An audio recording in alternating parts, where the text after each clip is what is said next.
Several years ago, mayroong isang cancer patient, stage 2. Pero nag-chemotherapy siya, nagpagamot siya, inaantay na lang niya yung resulta ng latest findings kung may cancer pa ba siya o wala na. Kinakabahan, pinapawisan, ilang araw, walang text ang doktor, walang email ang doktor, walang Viber ang doktor, ano ba? Finally, isang hapon tumawag si Doc, "You're on remission. You're cancer-free." Whew! That is good news. And that is not just information. It transformed his life. Fear is gone. There is hope again. Ganun kapangyarihan ng magandang balita. That's how powerful a good news is. Alam nyo ba na ang Pasko ay tungkol sa good news? Na tayo ay nababalot ng takot. Finally, we said, good news. Na tayo ay parang walang pag-asa.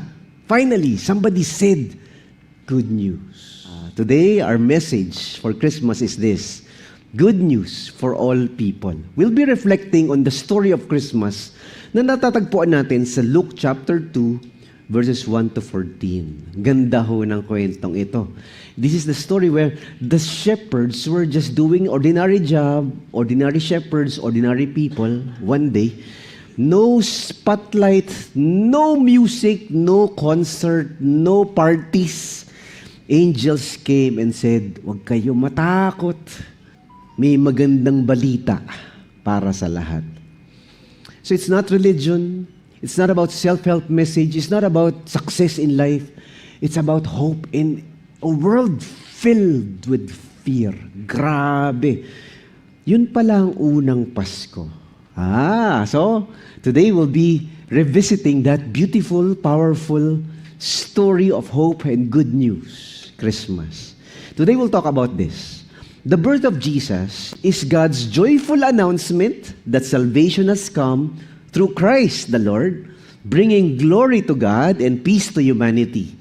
This is good news for all people. Sa umaga pong ito, pag-uusapan natin tatlong napakagandang katotohanan. 3 powerful, beautiful truths. Number 1, Christmas is about a divine announcement. Christmas is about a delivered Savior. And Christmas is about a declared glory. Alam niyo ba, karamihan sa atin, we grew up, ang ating impression na ang Christmas ay regalo, ang Christmas ay shopping, ang Christmas ay tungkol sa bagong sapatos, bagong damit, bagong relos, bagong alahas, bago everything. O ang Christmas ay tungkol sa mga parties and eat all you can. Ay, grabe, sarap pagpasko, puro pagkain. Parties here and there. And then of course, may mga trips. Oh, Baguio tayo. Oh, Tagaytay tayo. Oh, Boracay naman tayo. Oh, Hong Kong naman tayo. Minsan-minsan. Singapore. So, Christmas is depicted as these things. Traffic, pila, puno, daming tao. Pero sa totoo lang, yung unang Pasko ay hindi ganun. Tahimik, walang traffic, walang mga bagong masarap na pagkain at mga bagong gamit. Instead, the first Christmas is about a baby born in a humble setting. Ikaw ba, nasubukan mo na ba ipanganak sa isang madumi, mabaho, madilim, malamok na lugar? Yung kapatid ko, pinanganak sa ospital. Isa kong kapatid, pinanganak sa taxi, hindi umabot sa ospital. Ako, pinanganak sa ospital. Yung pinsan ko, pinanganak sa bahay dahil hindi nakarating sa ospital. Midwife lang ang nagpanganak. Pero lahat ng pinanganakan namin, masarap, maganda. Hindi mainit, hindi mabaho, hindi malamok. Pero si Jesus, ipinanganak sa isang kainan ng mga hayop. A manger is a basin for food for camels and dogs and horses and goats and sheep. Nandun lahat ng laway ng mga kambing, lahat ng mga dura ng mga aso, lahat ng mga amoy at mga suka ng mga aso. Doon hiniga si Jesus. A place that is humble. But do you know that the manger is our hearts? Madumi, magulo, ang pangit, hindi maganda. ang ating mga buhay. But Jesus chose to be born in our hearts. Sabi nga ni Jose Marichan, Christmas in our hearts. Amen? Palapakan natin ang Panginoon. Thank you, Lord. And that is Christmas. So let's begin. What is Christmas all about? First, it's a divine announcement. Ang Pasko daw ay ang pahayag galing sa langit. Kasi marami ng pahayag galing sa mundo eh. Hindi ka magaling. Marami na kasing mga balita galing sa mundo. Hindi ka magiging matagumpay. Hindi ka mahal ng Diyos. Tinan mo nga buhay mo, gulo-gulo. Hindi na kayo magkakabalikan. Hindi ka na magiging maayos. Hindi ka na magbabago. That's the news of the world. There's no hope. Life is full of fear. This world sucks. People are crazy. And there is no light at the end of this dark tunnel. Yun ang mensahe ng mundo. Pero ang mensahe ng Pasko, hindi galing sa mundo. Ito ay galing sa langit. It's a divine announcement. Tinangan natin. That night, there were shepherds staying in the fields nearby, guarding their flocks of sheep. Suddenly, an angel of the Lord appeared among them, and the radiance of the Lord's glory surrounded them. May mga shepherds sa lugar na yun, binabantayan nila ang mga alaga nilang tupa sa bukid nung gabing yun.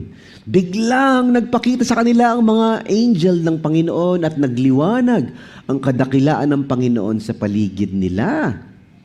They were terrified, but the angel reassured them. Don't be afraid, he said. I bring you good news. Ayan na. Good news that will bring great joy to all people. Kaya natakot sila, pero sinabi sa kanila ng angel, huwag kayong matakot.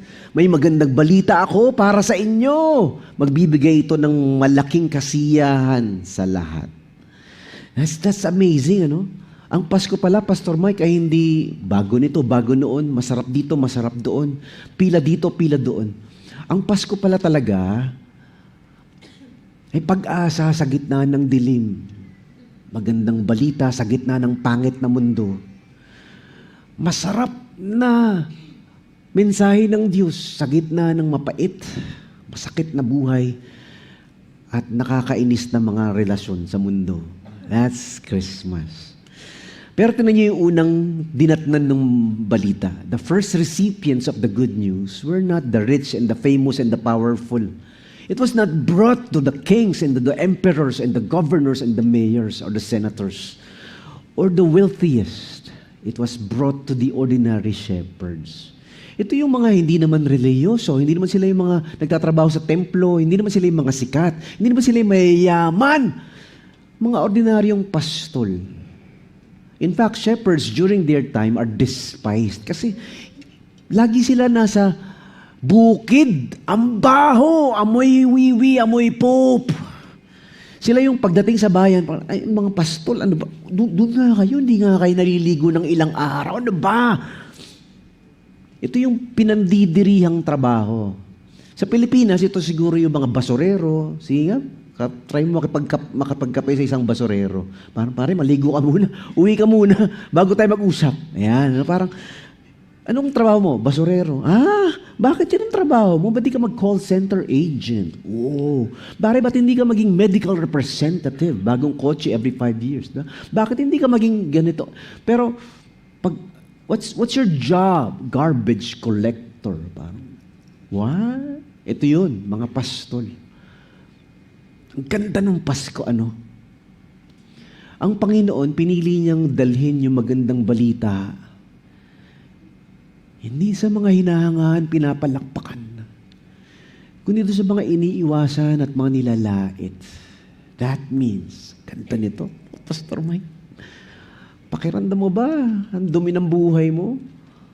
Pakiramdam mo ba hindi ka karapat-dapat? Pakiramdam mo ba hindi ka dapat mahalin? Dahil ang gulo-gulo ng relasyon mo. Dami mong bisyo. Pinandidirihan ka ba ng mga kamag-anak mo? Ikaw ang gusto ng Diyos. Hello? God wants to speak to those who are rejected and despised and broken and who feel that their lives are amiss, unqualified, unworthy. But they were the recipients, the first recipients of the good news. So if you feel unworthy, if you feel unclean, if you feel unacceptable, if you feel unqualified, God can use you. They were the first messengers of the good news. God reaches out to you. Sino man papansin sa atin dito, pare? Nandito tayo sa madilim na guba, na bukid. Puro kausap natin, puro kambing kausap natin dito. Wala nga may pakailam sa atin dito eh. But God opened the heavens, sent an angel, not to the palace, not to the mayor's office, not to the rich man's home, but to ordinary shepherds like you and me. Galing naman. And that is good news. Na ang Diyos inaakap yung mga dinuduraan. Ang Diyos minamahal yung inaapi. Na ang Diyos tinatanggap yung mga nilalait at tinatakwil. Tulad ng mga pastol na ito. Pero natakot daw sila. The Bible says they were terrified. They were so afraid. Sino nga ba naman hindi matatakot? Ikaw ba? Nakakakita ka ba ng anghel sa MRT araw-araw? Nakakakita ka ba ng anghel sa GrabCar araw-araw? Nakakakita ka ba ng anghel sa mall? You don't see angels every day. Angels are not common commodity and encounters. So they saw, pare, no eye has seen. Dito nakita ng general. Dito nakikita ng mayor. Dito nakikita ng mga traffic enforcer. But the shepherds, they saw wow! Angel! So they were delighted, but at the same time, they were terrified. Ako, yari tayo, pare. Katapusan na yata natin. Ano ba? The angel said, huwag kayong matakot. Do not be afraid. For God does not reveal His glory to destroy them. Instead, God reveals His grace to rescue them. Because the message is not judgment. The message is joy. The message is hope. Kaya nga sabi niya, it is good news. It is something that God has done. It is not something that human beings earned. Hindi ito yung pinaghihirapan mo para makuha ang awa ng Diyos. Ginagalingan mo para matanggap ang pagmamahal ng Diyos. Hindi. Minahal ka na niya kahit hindi ka qualified. Pinakitaan ka niya ng awa kahit na ang gulo-gulo, dumi-dumi ng buhay mo. That's good news. It's called grace. It's called the gospel. It begins with the heart of God. It begins with the initiative of God. So yun daw ang unang Pasko. It's about God's love for all people. People unqualified, unworthy, unclean. Tayo lahat yun. Tayo yung mga mababahong pastol, hindi pinapansin ng mundo, pero inabot ng Diyos. Can you tap your seatmate? Kalabitin mo nga, pastol ka pala eh. Praise God. Palapakan natin ang Panginoon. Woo! Ang ganda! So the announcement was joyful. It was good news. Hope. It was given to the unworthy ones, to the unpopular ones, to the unwealthy, unsuccessful ones. And they were the ones who told everybody. So that's what Christmas is all about. Yun pala ang Pasko. Ito naman yung pangalawa. Christmas is about a delivered Savior. Ang Pasko daw ay tungkol sa pagdating ng tagapagligtas. So the Bible says, the Savior, yes, the Messiah, the Christ, the Lord has been born today in Bethlehem, the city of David. Pinanganak ngayon sa bayan ni David ang tagapagligtas nyo. Siya ang Christ, ang Panginoon. Ayan. So that's the message of the angels to the shepherds. So after calming their fears, the angel moves from the announcement to the explanation. Pinaliwanag niya, bakit ba good news ito? Because number one, sabi niya, the Savior is born. And this Savior is the Christ, the Messiah. And the Savior, the Christ, is also the Lord. He defines every aspect of the gift of God. Una, sabi niya, ito ang tagapagligtas. In other words, si Jesus daw yung pumunta, hindi para maging wise teacher or good businessman or entertainer. Instead, He came as someone who saves people from their sin. Kasi, isipin nyo nga, if the greatest need of human beings is happiness, God could have sent an entertainer. Siguro, nagpadala siya ng stand-up comedy. Nalulungkot nyo pala eh. But loneliness is not our greatest problem. If the greatest need of human beings is wealth and material riches, God could have sent an economist. But our greatest problem is not poverty, although that's a problem for many of us. If our greatest problem is health, kailangan natin malusog. God could have sent a doctor or a scientific expert on health. But our greatest problem is not sickness. Ang pinakamatindi ng problema ng tao ay hindi para sumaya. Lungkot ko naman. Gusto ko sumaya eh. Lord, bigyan mo nga ako ng tagapagpasaya. Hindi niya kanya pinadala ng showbiz personality. Kung ang pinakadakila natin, pinakamatindi natin problema ay kulang lahat ng ating gamit at wala tayong pera, and then padala sana ang Lord ng business manager. Pero hindi. Instead, our greatest need and our greatest problem as human beings is our sin. That's why God sent a Savior. Ganda, no? Hindi lang natin napapansin. Pero akala natin, problema natin ay away kami ng away ng mga asawa ko. Akala natin, problema natin ay bumabaksak ang negosyo ko. Akala natin, ang pinakamatindi na yung problema ay parang stage 4 cancer daw ako. Akala natin, ang pinakamatindi na yung problema ay depression yung anak ko. Akala natin, problema natin, naku, ang dami mandarambong sa gobyerno. Of course, all of those are problems. But the greatest problem really is our hearts. It's the human heart. Sabi nga, one philosopher said, the heart of the problem is the problem of the heart. Kasi hindi natin napapansin, ang galing-galing natin mambato, ang galing-galing natin manlait, ang galing-galing natin makita yung mali, ang galing-galing natin sabihin yung mga basura at mga pangit sa lipunan. Sabi ng Panginoong Hesus, hindi nyo naman nakikita, yung mata nyo punong-puno ng mahabang troso. Nakikita mo yung puwing sa mata ng kapwa mo, hindi mo napapansin yung mata mo merong troso. You always see the speck of dust in your neighbor's eyes. You fail to notice the large lumber in your face. Tindi na. Hello? Napapansin mo yung yabang nung kapitbahay mo, hindi mo napapansin, mas mayabang ka pala. Napapansin mo yung sumisingit sa pila, hindi mo napapansin, ang dumi pala ng isip mo tuwing nakakita ka ng naka-miniskirt. Hello? Mas malaki pala yung troso sa mukha mo eh. Naiinis ka kapag mayroong nagnanakaw sa gobyerno. Hindi mo napapansin kapag nakikipag-agawang ka sa pila, gusto mo mauna, sinisigawan mo yung waiter na hindi naman ikaw nagpapasweldo. Minsan daw nalilimutan natin, lahat tayo makasalanan, lahat tayo sablay, lahat tayo wasak. Lahat tayo nangangailangan ng tagapagligtas. And that's why Christmas was all about that. You need a Savior. Because all of you are doomed. All of you are sinful. All of you are broken. All of you are starving. Lahat kayo naghahanap ng kaligtasan. The angels also said, this is the Christ, the anointed one. The Christ is the Messiah. Yun ang title ni Jesus. Christ is not a name. It's not a name for a person. It's a title. It's a title like doctor, attorney, engineer. So Christ, Jesus the Christ. Jesus the Messiah. The Messiah means someone who they have been waiting for so long. Ayan yung matagal na nilang inaantay. Because it has been prophesied, a Messiah will come and will deliver the nation of Israel. So, when the angels identified this Christ, this baby, born in this manger in Bethlehem, siya ang tagapagligtas at siya rin yung inaantay yung matagal na Messiah. So for the shepherds, because they're Jews, they understand that.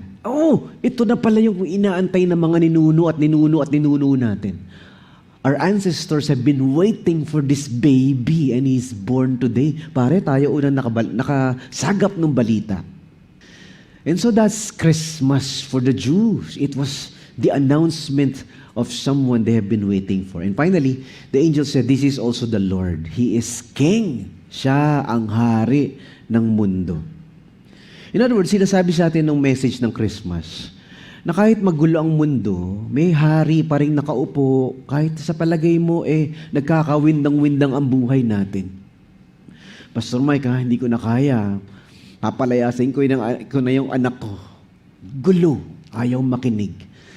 Merong Panginoon na merong may control ng buhay natin at ng ating mundo. Someone is on the throne. We trust God's timing and God's plan despite the troubles and the difficulties we go through. Amen? Pastor Mike, para maghihiwalay na kami, hindi kami magkasundo. Ang gulo-gulo ng aming marriage. So we trust that God is in charge. May ginagawa ang Diyos, may inaayos ang Diyos. Pastor Mike, sabi ng mga doktor, wala daw gamot. Ano ba? Ang gulo-gulo naman. Hirap-hirap naman. Ang lungkot naman ng Pasko. So the Christmas is also an invitation to surrender. May hari. Kamatakot. May Diyos. May nakakakita. May nakakaalam. Di mo man napapansin. May ginagawa ang Diyos sa puso mo, sa buhay mo. That's why we have hope. Only Christians can do that. Only Christians can smile at the storm. Only Christians can sleep deep and well, even when we go through bankruptcy and cancer and marriage problems. Hello? Ito yung tamis-tamis ng ngiti mo kahit baong ka sa utang. Ito yung himbing-himbing ng tulog mo kahit discouraged ka, depressed ka. Ito yung ang saya-saya ng usapan nyo sa bahay kahit di naman masarap yung ulam. Ito yung ang payapa-yapa panatag ng puso mo, wala ka namang bagong regalo. So the good news is not a message we admire from a distance. It's a Savior we trust. The good news is not just an information, it's also a person. Oh, the good news is Jesus Christ. Kung wala si Jesus, walang pag-asa sa buhay. Kung wala si Jesus, walang ligaya sa buhay. Pero kung merong Jesus, may pera o wala, panatag ka. May kagalingan o wala sa sakit na yan, payapa ka. May nagmamahal sa iyo o wala, meron kang galak, tibay sa buhay. Bumaksak man o umangat ang negosyo, meron kang sandigan. Christmas in our hearts. Galing. Kaya nalugi ang negosyo, hindi tayo tumatalon. Iniwan ko nung mahal mo, hindi ka nagpapakamatay. Nawala lahat sa buhay mo. Nasunog lahat ng pinaghirapan mo. Hindi tayo nawiwindang.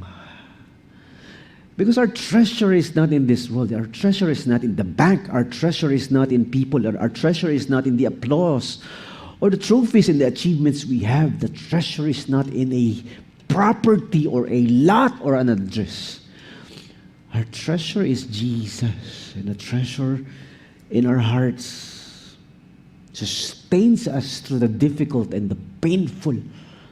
Ganda naman ng Pasko. Mrs. Gyo, may sakit, walang gamot. Masaya kami. Yung anak ko, may autism, struggle. Masaya kami. Hindi dahil mayaman ako, o magaling ako, o malakas ako. Totoo lang, mahina din ho ako. Pero dahil malakas si Jesus, kahit mahina ako, kundi dahil si Jesus ang mahalaga, ang kayamanan, kahit walang-wala ako. Amen? Praise God. Palapakan natin ang Panginoon. Thank you, Lord. Praise God. Ganda ng Pasko, pare. Huwag ka na pumila sa mall. Hindi talaga yan ang Pasko, yung mga kumikinang-kinang. Si Jesus ang Pasko. And this is the last. Christmas is about a declared glory. Ang Pasko daw ay ang papuri at parangal para sa Diyos. Ang galing. Suddenly, the angels was joined by a vast host of others. Dumami! Pare, isa lang yung kausap natin. Dumami! Sandamakmak. The Bible also calls it the armies of heaven. Praising God and saying, glory to God in highest heaven and peace on earth to those with whom God is pleased. Biglang lumitaw kasama nung angel, nung angel ang isang malaking army ng mga angels sa langit. Kumakanta sila ng mga papuri sa Diyos. Purihin ang Diyos na nasa langit, kapayapaan sa lupa at sa mga taong nagpapasaya sa Diyos. Amazing, amazing. So when God reveals this good news, when God revealed about the Son and the birth of the Savior, The angels and the heavens cannot stay quiet. Tahimik ang mundo. Tulog ang mga tao. Pare, madaling araw, ang ingay-ingay. Anong pinaggagulo ng mga pastor lang? But the heavens cannot stand just being quiet. The Bible says, the armies of angels. What a description, ha? Tayo kasi sa Pilipinas, ang ating description ng anghel, yung mga baby na pagutang ulo at may mga pakpak. Yun ang picture natin ng angel, no? Mga munting kerubin. But the Bible describes them as warriors, as armies. The armies of the heavens. They were singing praise. Woohoo! Holy! Hallelujah! Sumisigaw, nagpupuri, nagpaparty daw sa kalangitan nung unang Pasko. That was the picture of Christmas. The earth and the people were sleeping and quiet, but the heavens, they were jumping all around and they were celebrating. Yes! The Savior is born! Woohoo! Iba kasi yung ini-spotlight natin eh. Iba kasi yung pinagpapartihan natin eh. Iba kasi yung sineselebrate ng mga tao. But the heavens see it differently. The thing you celebrate in your life are not the new cars, or the new wedding, or the new house, or the new promotion, although those are very, very good. But the thing you celebrate in your life is when God transforms your heart and was born in the manger of your dirty, unclean, foul-smelling life. Ayun yung sinisigawan, yun yung tinatalinan. Woohoo! Yes! Makikita mo raw, kung anong klaseng buhay ang merong isang tao, kung ano ang kanyang tinatalunan at sinisigawan. Ha? Paano yun? O sige, tinan ko nga. Sa buong buhay mo, ano yung mga tinalunan at sinigawan mo? Oh, pare, concert ng E-Heads. Pare, concert ng Blackpink. Pare, concert ng BTS. Woohoo! Yeah! Wow! Diba? Pare, tahimik to sa school eh. Nagwawala sa Araneta Coliseum. Nagwawala sa MXX, sa SM Mall of Asia. Bakit? Pare, nandiyan yung favorite singer ko eh. Nandiyan yung favorite actor ko eh. Puwi pila. 3 oras pumila para lang sa isang guhit ng pirma. Ano pa? Mga tinatalo natin, mga basketball and mga teams natin, di ba? Pag lumaban ng Team Askal, nako, iiwan ng lahat, manood lang sa Ultra o sa Rizal. Bang klase, yung mga sinisigawan, tinatalo natin. Hindi naman, masama ba yung pasama? Hindi naman eh. Hindi masama yun eh. Nananalo sa UAAP ang Lasal versus Ateneo versus UP. Naku, kung magbakbakbakan, kung magpagbago, sasakalin ang lahat. Pagdating ng eleksyon, naku, ang bardagulan, ang batuan, tinatakwil lang kanilang mga magulang. Naku. Pero pag si Jesus na ang pinag-uusapan, walang palakpak, walang talon, Pag si Jesus na ang kinakantahan,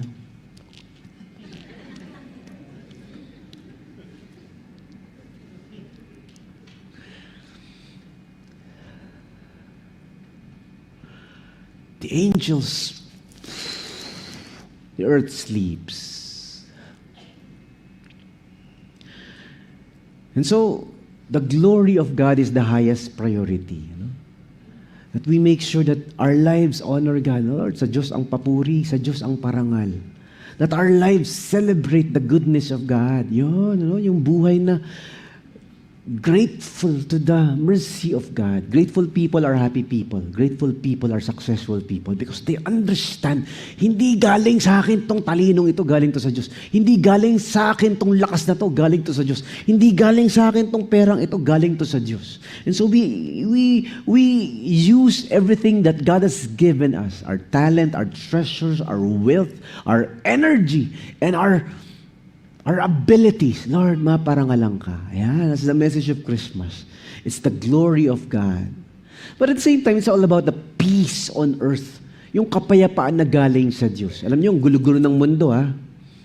Did you know that somebody, I cannot remember the exact figure, but there was about 8,000 peace treaties signed from World War I to World War II to every war and battles. Can you imagine that? 8,000 peace treaties. O, bati na tayo, wala nang gera. All of the peace treaties were broken. Kasi the human heart is prone to war, it's prone to arrogance, it's prone to envy, it's prone to greed. Kaya lahat tayo, pag hindi tayo napigilan, magwawasakan tayo at magigirahan tayo. That's how crazy the world is. That's why the message of Christmas is about, it's not just about joy and hope and glory of God, it's about peace on earth. But peace does not happen because we strive to become harmonious and cordial and respectful to one another. Peace happens when the Prince of Peace, when the God of Peace invades our hearts and melts our arrogance and changes our greed and deletes our selfishness. Naku po, yun talaga ang paraan ng kapayapaan. Magkahiwalay kayo mag-asawa kung wala ang Panginoon. Mag-aaway kayo ng mga kapatid mo kung wala ang Panginoon. Magdidimandahan kayo magkakamag-anak kung wala ang Panginoon. Because peace is not the absence of conflict and chaos. Peace is stillness and calmness that God gives in the hearts amidst the storms we go through. Amen? Palapakan natin ang Panginoon. Woo! Yun talaga yung peace. Hindi maayos lahat, hindi pa rin kayo bate, hindi pa rin kayo nagkakabalikan, hindi pa rin kayo nasolusyonan ng problema, hindi ka pa rin magaling, pero payapa. Kasi galing sa Diyos. So that's why the Bible says Christmas is about the peace that comes from Jesus.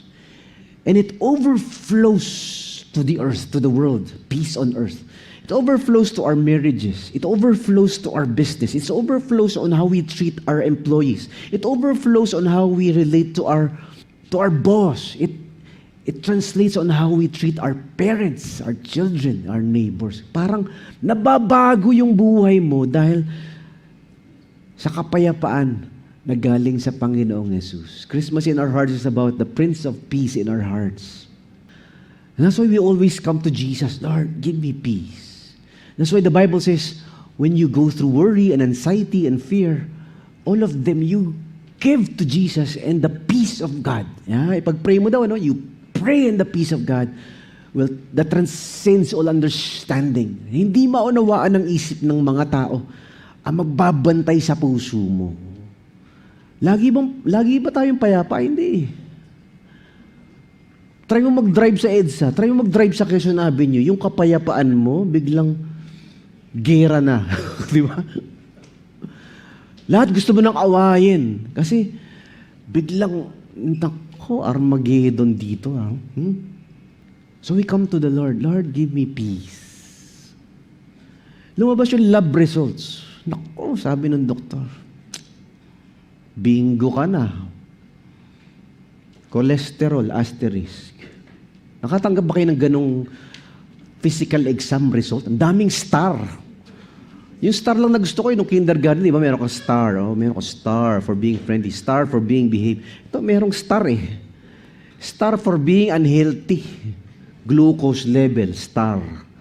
Di ba? Triglycerin, star. Fatty liver, star. Nako po. Pinakita ko sa misis ko, ang dami kong star, oh. Mike, malapit ka na, bibingo ka na. Umayos ka. Walang kapayapaan. Minsan hindi ako makatulog. Nai-depress ako, Lord. And that's the message of Christmas. Ano? It's peace, it's the glory of God. Nung lumalaki kami, ang Pasko ho namin, tulad ng Pasko ng average na Pilipino, tulog. Gising ho kami sa bagong taon, pero sa Christmas ho, dahil mahirap lang kami, wala kaming handa, tulog ho kami. Kinaumagahan, December 25, alis ng bahay, kanya-kanyang lakad. Oh, meron kami yung classmate ko. Oh, mamamasyal ako sa ninong ko. Lungkot ho. When I became born again, Jesus Christ came into my life when I was college. And I was discipled, mentored by Christian leaders, Christian families. Oh, Mike, dito ka magpasko sa amin. Oo nga, walang Pasko sa bahay namin kasi tulugan kami. Walang pakialaman pag Pasko. So I saw Christmas. Oh, inaantay talaga ng mga bata. Inaantay nila. They will pray. And they will share. They will give gifts and they will eat together. Sabi ko, ganda. They will remember the story of Jesus.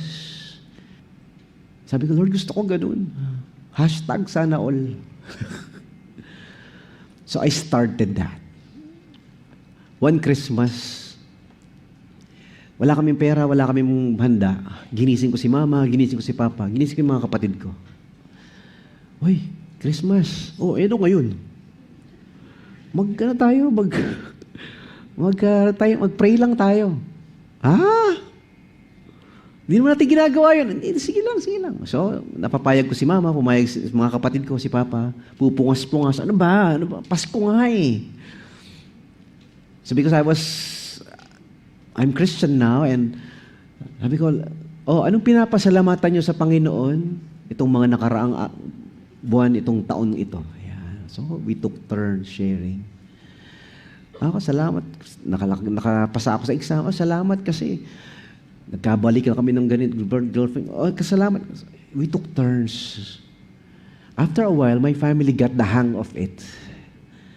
While sharing, they started crying. Nag-share na si mama ng mga struggle niya. Si papa, nag-share ng kanyang appreciation sa kanyang trabaho, yung mga kapatid ko.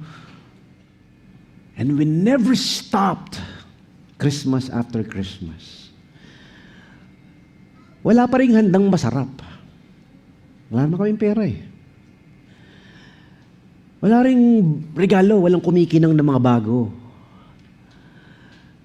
Pero ang sarap sa puso. Kasi yung totoong Pasko, hindi pera, hindi regalo, hindi bago. Panginoon sa puso mo. Amen? Pero yung mga sumunod na Pasko, meron ng ham, meron ng spaghetti. Meron ng exchange gift galing Divisoria. Wow. Nag-asawa kami, nagkaanak kami. Wow, dumadami regalo. Meron pang paraffol, meron pang papalaro si ate at si mga hipag ko. Started with that night. Pasko eh. Wala naman tayong handa eh. Okay lang. It's not what we have.